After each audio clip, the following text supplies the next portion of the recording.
Countdown 3, 2, 1. Assalamualaikum warahmatullahi wabarakatuh. Kita bertemu kembali di podcast Warta JMI. Ada Bung Nanang Haroni yang akan menemani saya bincang-bincang santai sore hari ini mengenai fenomena yang menarik, terutama fenomena politik yang ditunjukkan oleh Anies Baswedan.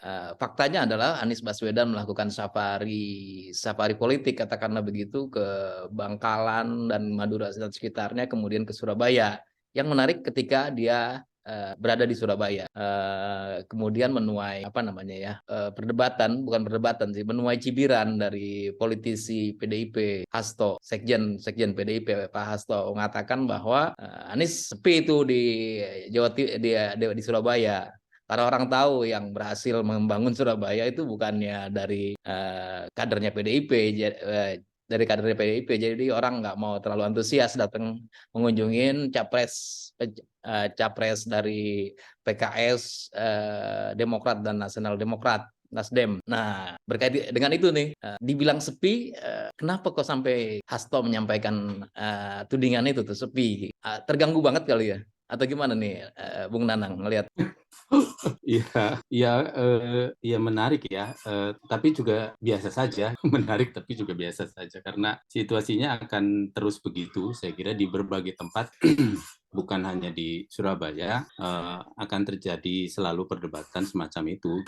Jadi Anies datang ke satu tempat, kemudian timnya atau para pendukungnya akan mengekspos bagaimana sambutan masyarakat antusias di sisi lain. Lalu kemudian lawan-lawan politiknya juga akan mendegradasi sedemikian rupa dengan berbagai alasan. Itu saya kira dari kemarin itu sudah berlangsung di mana-mana. Lalu Surabaya mungkin termasuk yang menarik di highlight karena memang selama ini dia bukan Jawa Timur secara keseluruhan, tapi Surabaya khususnya memang identik sekali dengan kader PDIP yang mencatatkan kesuksesan dalam kepemimpinannya gitu kira-kira. Mungkin, ya boleh juga itu mencatatkan keberhasilan di Surabaya. Tapi Ya, orang mulai itu kan fakta yang tidak bisa dibantah dari sisi itu ya. Jadi yang disebut eh, yang ingin disampaikan oleh Hasto, Surabaya itu berada di titik seperti sekarang sebagai sebuah kota, salah satu kota metropolitan yang memang keren gitu ya, pembangunan di zaman Bu Risma, dan Bu Risma adalah kader PDIP, Ya, demikian demikian seterusnya. Jadi yang lain itu penerusnya Bu Risma misalnya ya relatif hanya melanjutkan lah dengan upaya juga menunjukkan karakter yang sama gitu. ya kalau Apakah itu misalnya bisa dibaca sebagai ekspresi kekhawatiran atau apa? Ya mungkin juga, atau karena yang dikhawatirkan mungkin bukan semata-mata itu kita ngomong kekhawatiran. Yang dikhawatirkan mungkin bukan semata-mata apakah orang Surabaya atau di Surabaya ternyata banyak juga ya pendukung Anies, bukan itu sih, tapi efek dari pemberitaan media ya, bahwa ternyata ramai kan, yang dikhawatirkan kan itu, sehingga ini harus ada counter dulu gitu. biasa lah ya dalam politik, kantor mengkantor isu, kemudian mendegradasi sesuatu yang bagus jadi tidak bagus, sesuatu yang ramai jadi tidak ramai, itu hal yang lumrah ya sebetulnya. Yang jadi tidak Belum. lumrah adalah begini, Bung Nanang, bahwa kalau di situ Surabaya itu merupakan basisnya PDIP dan PDIP udah berhasil di sana, ketika Anies masuk situ ya harusnya diam-diam aja dong, nggak usah pakai komentar-komentar yang berlebihan. Jadi orang menganggap bahwa ini adalah satu bentuk kepanikan dari Hasto karena Anies ini seakan saya nggak ada lawan gitu ya. Nah, ngacir sendirian, sementara PDIP di saat yang sama tidak punya calon buat pemilu 2024. Capresnya belum Hmm. kelihatan. Nah, dari sisi PDIP kan mereka ingin sebetulnya mengusung Puan Maharani. Seberapa kuat sih sebetulnya Puan? Iya, apa ya? Kalau ditanyakan sekarang sih sebenarnya bukan tidak ada harapan, tapi memang waktunya sudah semakin dekat dan posisinya kan masih seperti kalau kita ngukur, kalau rujukan kita prediksi atau fakta-fakta yang sifatnya kuantitatif. Survei-survei itu kan tidak pernah menempatkan Puan di posisi yang menarik, posisi yang potensial untuk bisa bersaing dengan nama-nama Prabowo, Anies atau Ganjar. Bahkan dengan nama-nama seperti Ridwan Kamil atau AHY saja kan Bu Puan. Itu kan kalau kita hitung-hitungan tadi itu berdasarkan kuantitatif atau berdasarkan survei-survei. Tapi kan dalam politik segala hal bisa terjadi. Mungkin ya saya tidak tahu, saya tidak terlalu menguasai informasi ini. Tetapi PDIP belum menentukan calon atau belum umumkan calon, itu kan juga memiliki pertimbangan tersendiri ke Ganjar atau kalau kabarnya kan memang Ganjar calon yang diinginkan. Tetapi faktanya di sisi lain dia ya survei paling tidak kalau secara nasional masih bisa perdebatkan PDIP ya Ganjar yang paling tinggi Bu Puan. Tapi kan itu bukan bukan harga mati gitu. Posisi Puan itu ada di posisi mana? Bisa saja kan kalau ada keputusan memang tidak menginginkan Ganjar, tetapi PDIP mengambil tempat, kan dia bisa mengambil posisi nomor 2. Kalau nomor satunya kekuatannya relatif luar biasa juga, ya kan tetap pada akhirnya Yang misalnya menarik, ini karena udah disebut-sebut Ganjar nih, saya juga pengen komentarin soal Ganjar nih. Karena gini ya, Ganjar itu secara survei itu lebih bagus dari Puan Maharani, bahkan mungkin selalu tinggi tuh dibandingkan capres-capres lain. Termasuk juga dibandingkan dengan Anies. Anies selalu ada di posisi 3. Ini juga yang membuat saya juga bingung nih dengan Ibu Mega. Ibu Mega nih kayaknya dilema juga. Satu sisi Puan belum cukup untuk didorong jadi capres, kemudian ada capresnya yang lain, calon lain yaitu Ganjar, tapi Ibu Mega kayaknya nggak terlalu suka dengan Pak Ganjar. Nah, terakhir sekali ini banyak sekali acara-acara yang seakan-akan mau dikawinkan paksa nih sama Pak Jokowi, bahwa ada Prabowo calon alternatif mungkin yang bisa saja lebih disukai sama Bu Mega, lebih keterima Bu Mega.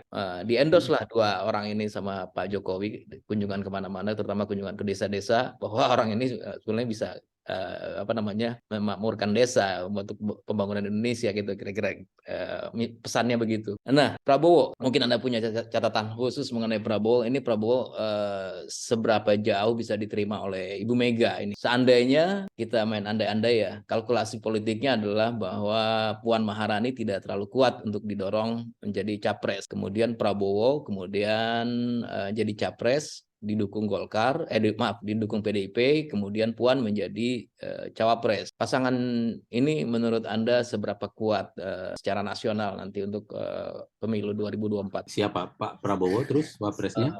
Wapresnya Puan. Iya, itu yang tadi saya bilang, kalau itu terjadi itu akan kuat gitu, akan sangat bisa bersaing. Kalau ngelihat kalkulasi sementara, kalau misalnya Prabowo Ganjar, entah siapa nomor 1, siapa nomor 2, mungkin pemilu satu putaran selesai. Melihat kalkulasi dari survei yang sekarang lah ya, kan kita tidak tahu situasi. Kalau Prabowo sama Puan, saya kira kan kuat di Prabowo-nya, dan masa PDIP apa namanya tingkat bukan fanatisme, acceptable ya, tingkatnya terhadap pimpinan ya. Kalau Bu Mega menitahkan seperti itu, saya kira mayoritas ya akan ke situ. Jadi ya kelihatan itu kekuatan. Yang menarik sebenarnya pertanyaannya kan tadi, apakah mungkin? Ya itu tadi, menurut saya itu mungkin sangat mungkin ya, pasangan yang didorong nanti dari kubunya PDIP adalah capresnya Pak Prabowo, kemudian wapresnya adalah cawapresnya adalah Puan Maharani. Sangat mungkin itu ya.